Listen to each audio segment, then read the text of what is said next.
put up a disturbing flyer around the school that read, "Hey, fascists, catch," a reference to the message written on the shell casing used by the man accused of murdering Charlie Kirk. But there still is hope for the kids. Last night, huge crowds gathered for a Turning Point USA event at Virginia Tech. It is good, Dana, to see Charlie Kirk's mission continue this strongly. Think about these crowds. And then what were you doing in college? Well, but, you want to go, you could do anything you want to in college. You're free to do whatever you want, and they all want to come to this. It's happening all across the country. And one after another, when you see them speak either online or everybody that's been interviewed in the last couple of weeks here, we had a young man on Newsroom today, they are calm, articulate, thoughtful, and really emulating what they saw in Charlie Kirk, and of course Erica Kirk is an example.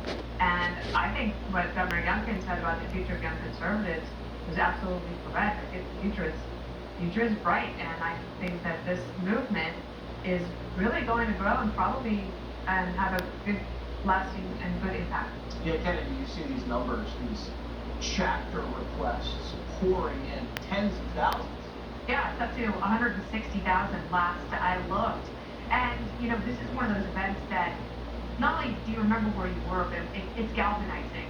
And there are so many people who have to exist in college as closet conservatives.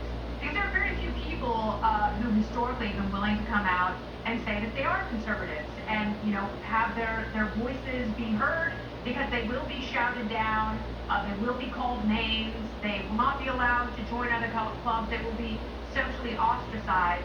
And this was something that galvanized young people in a way that will create a generation of conservatives who were so deeply affected by Charlie Kirk's assassination. I personally hope that many of them ultimately become libertarians and fight for freedom in a broad and inclusive way. And I see that happening, and I think that this is ultimately a good and positive thing, because I've talked to so many people who've said, I never really watched Charlie Kirk's videos. And, God rest his soul, but I'm so impressed by the way he was able to talk to people. So if you have people who are inspired to start Turning Point chapters and have conversations in this way, backing up their own facts with logic, I think the future is very bright for an entire generation and beyond. Greg Gutfeld, you're pretty old. Yes, that's true. Have you ever seen the campus electrified by conservatives? I hate